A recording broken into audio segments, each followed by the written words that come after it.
Okay, remember that they are changing my voice. So this video is about Ezekiel. This is part 1.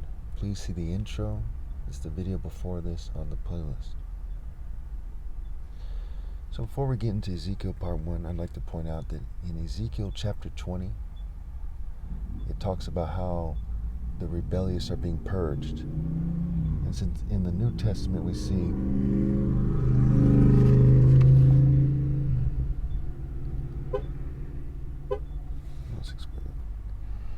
Okay. So in the New Testament, we see that the Jews and the Gentiles get merged together, right? There's no Jew or Gentile. You're all one in Christ Jesus. The kingdom of heaven is taken away from the Jewish leadership and the Jewish people in general and given to a people and a leadership, a king that will produce its fruits.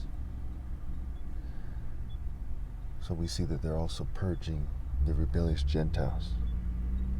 In Ezekiel 17, it talks about the 2 eagles in heaven.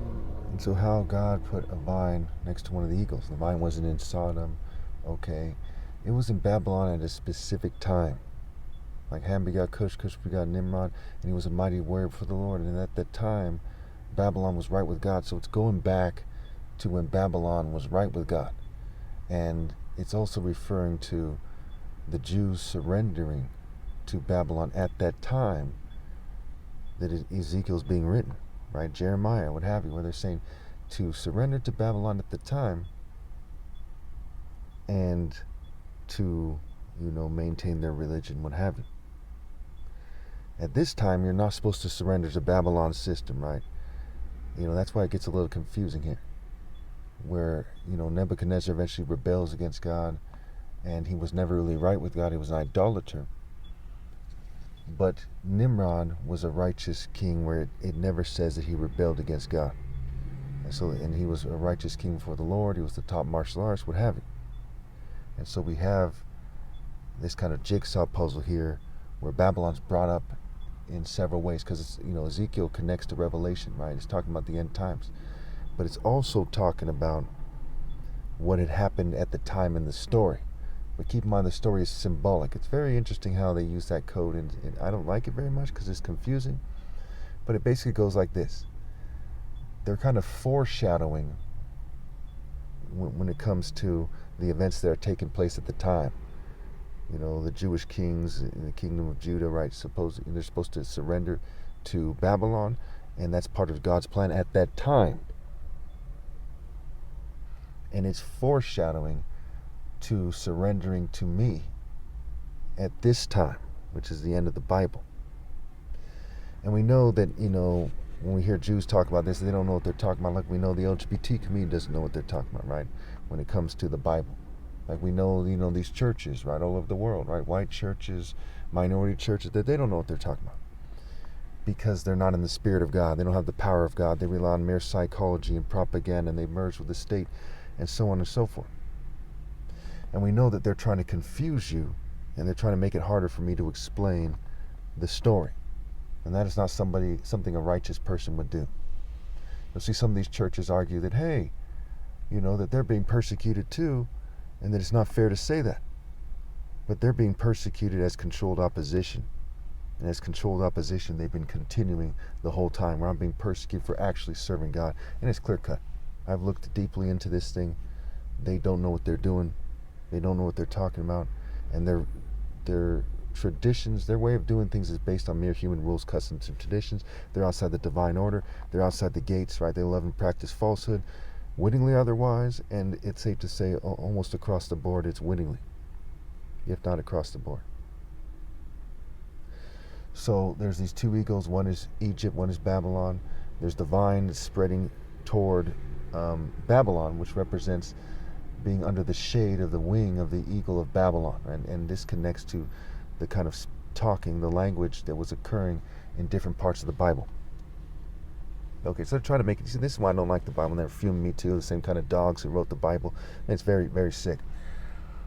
Okay, so let's just read Ezekiel 1 here. Let's briefly touch on it and keep in mind that the code here is like for kids. It is like a newspaper crossword puzzle. The only reason I'm reading the Bible is because people are addicted to the Bible, because them and their forefathers and foremothers are evil. Okay, that's why the word Ezekiel, right, is a play on words for Eze, which means like king and chief in Igbo culture. Kill E, and E, it goes back to evil, evil, effeminate, emasculate, a sissy, pansy. It refers to the spirit first and foremost, not the flesh. You see Christ on the cross, you see the fasting in the Bible, because people are being persecuted, and it's keeping them from expressing that alpha warrior spirit of God. Okay, those who who are being persecuted. Now that's not the same as the Jews. I'm not trying to hate the Jews or something. Okay, any more than God is angry at whatever group, any more than God hates people, what have you, people in general, group by group, whatever. But they're a great example of people who are misleading you. Okay, so you see someone like skinny, and that's their natural genetics. They're not a great warrior who's persecuted, who becomes skinny. It's their natural genetics to be skinny. And then when they mix with people who are more healthy, sometimes they get a little athletic, but they're far off from the mark. Now I don't care about the flesh so much, but they actually, a lot of these people, they worship El, who's also a skinny deity. And Baal quite often is depicted as a short, skinny, Jewish-looking idol. And so that's key here. And you see with Apollo, he's tall and skinny, and it goes back to Jupiter and Juno, Zeus and Hera and their offspring, which include Apollo. Their family, their offspring, what have you. And how Jupiter connects to Baal is kind of like how Krang in Teenage Mutant Ninja Turtles connects to the kind of robot humanoid. He's in the belly, right? Baal and belly. So he's in his mind, he's in his belly. He's talking to him from his lower nature, his sensual desires, right? And so they're using the kind of muscle, the military, the gangs, the police, what have you, the bodybuilders, the churches, the numbers, right? Baal Hamona, right? Baal of the horde. So let's go ahead and read this real quickly here. And you can thank the enemies of God, a bunch of rich, racist, whites, Jews, and LGBT people are trying to look good and trying to show people up, for sabotaging. A bunch of fanatic LGBTs who throw fits, for sabotaging me and making it harder for you to understand what I'm saying. But you should be able to see what I'm saying. You can read the transcript. You can pause it, watch again. It should be pretty straightforward there. Okay. And again, I'm Christ. Who wants to listen to some bootlicking coward when you can listen to Christ, sabotage or otherwise? I don't expect anyone to miss that for a moment. It's pretty straightforward. So Ezekiel 1. In my 13th year, in the 4th month, on the 5th day, while I was among the exiles by the Kibar River, the heavens were opened, and I saw visions of God. On the 5th month, it was the 5th year of the exile of King Jehoiachin. The word of the Lord came to Ezekiel the priest, the son of Buzi, by the Kibar River in the land of the Babylonians, where the hand of the Lord was on him. I looked, and I saw a windstorm coming out of the north, an immense cloud with flashing lightning, and surrounded by brilliant light. The center of the fire looked like glowing metal, and in the fire was what looked like 4 living creatures. In appearance their form was human, but each of them had 4 faces and 4 wings. Their legs were straight, their feet were like those of a calf, and gleamed like burnished bronze. Under their wings, on their 4 sides, they had human hands. All 4 of them had faces and wings. And the wings of one touched the wings of another. Each went straight ahead. They did not turn as they moved. Their faces looked like this. Each of the 4 had the face of a human being, and on the right side, each had the face of a lion, and on the left, the face of an ox. Each also had the face of an eagle. Such were their faces. They each had 2 wings spread out upward, each wing touching that of the creature on either side, and each had 2 other wings covering its body. Each one went straight ahead. Wherever the spirit would go, they would go, without turning as they went. The appearance of the living creatures was like burning coals of fire or like torches. Fire moved back and forth among the living creatures, was bright, and lightning flashed out of it.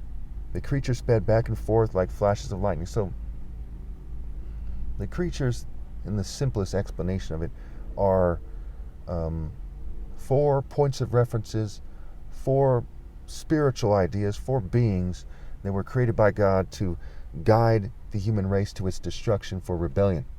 Okay, so you have the eagle, a bird of prey, the lion. Okay, you have the ox who accomplishes deeds, works and tends the vineyard and breaks up the ground so that God can destroy the world and the true vineyard can be planted in the afterlife. You have the human faces, represents the prophets, represents, the Son of Man, the Royal African Falcon, top martial arts order, what have you. And the eagle goes back to the eagle of Babylon, the eagle of Egypt, of course. Zeus is symbolized, Zeus is symbolized by an eagle, but so is,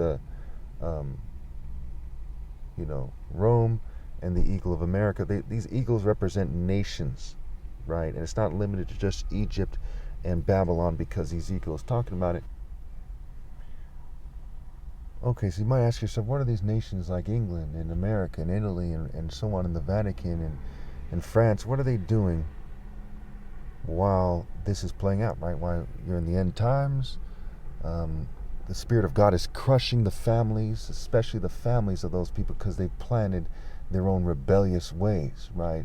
And the nations of all the rebels, and that's everyone outside the divine order, basically everyone on the planet but my parents and I, some be saying about my brothers at this point.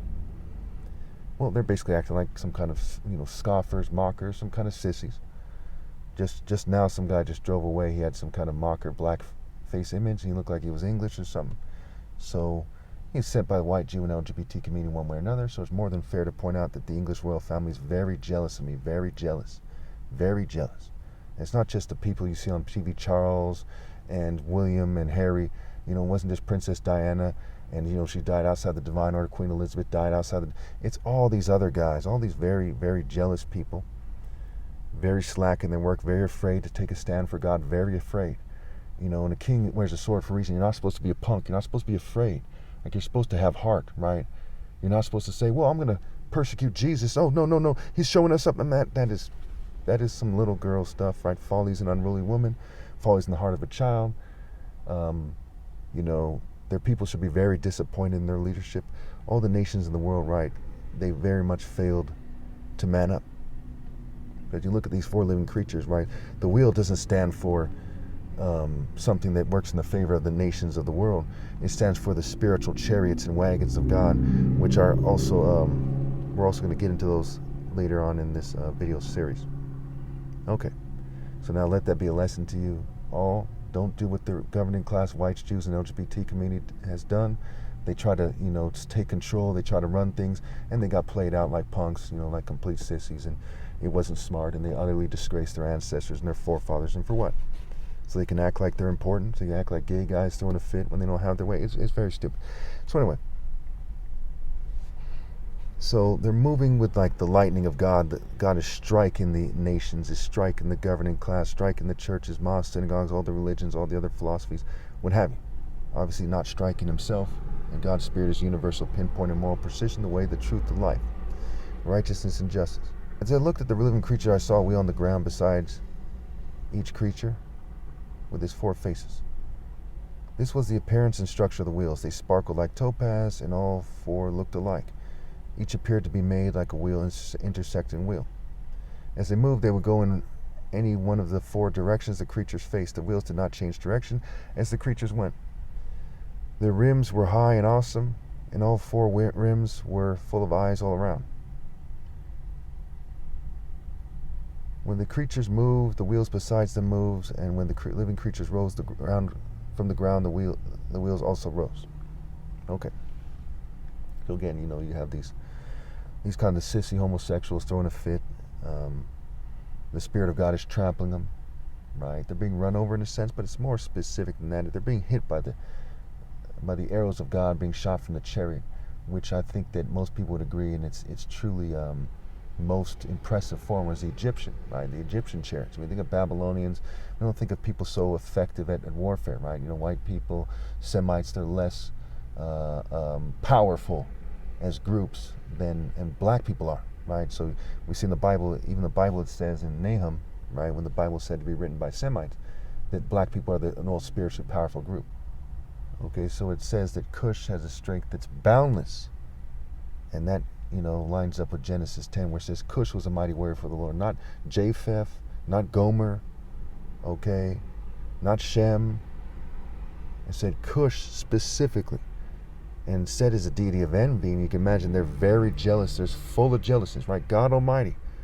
Cush had a power that's boundless. And it didn't say, are you not as Japheth unto me, O children of Israel? It said, are you not as the children of Cush unto me, as the children of Ethiopia, as the children of black Africans unto me, O children of Israel.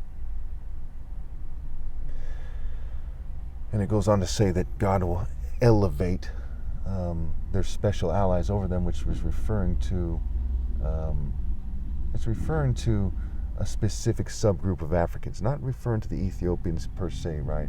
And in the end, we see what it's referring to, right? Because the spirit is everything.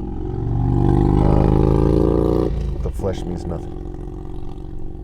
We see their appalling inability to man up, and it's, just like it says in Isaiah, right? Isaiah 63, I believe it is, that the Son of God is appalled when he sees that everyone is too much of a punk, too scared, they don't have genes of true men, and they're afraid to rally and obey God through them. And that's what we see going on here. And I've warned them the whole time again. Ezekiel, it talks a lot about him being a watchman. I've warned them, and it says warn them, and I've warned them, and I've explained it to them, I've rebuked them, I've talked to them, in a very calm way, I've chastised them. They just don't listen. They're some kind of sissies. Okay. So when the living creatures rose from the ground, the wheels also rose. Okay, so it's connected to the spirit that's guiding the spirit of these mere worldly people who are punishing each other for what they're doing. Okay, so wickedness burns like a fire. They're burning their own souls. They're burning each other's souls. The Bible talks about how they eat their children, eat their children's flesh, how they sacrifice their children to Baal. They sacrifice them to the way of thinking and the spirit of evil that God allows to be there to punish them. Okay, but of course the spirits themselves will be punished. All those who are doing it will be punished. The Bible says, woe to those who these disasters come through, when they're outside the divine order, and so on and so forth. Okay.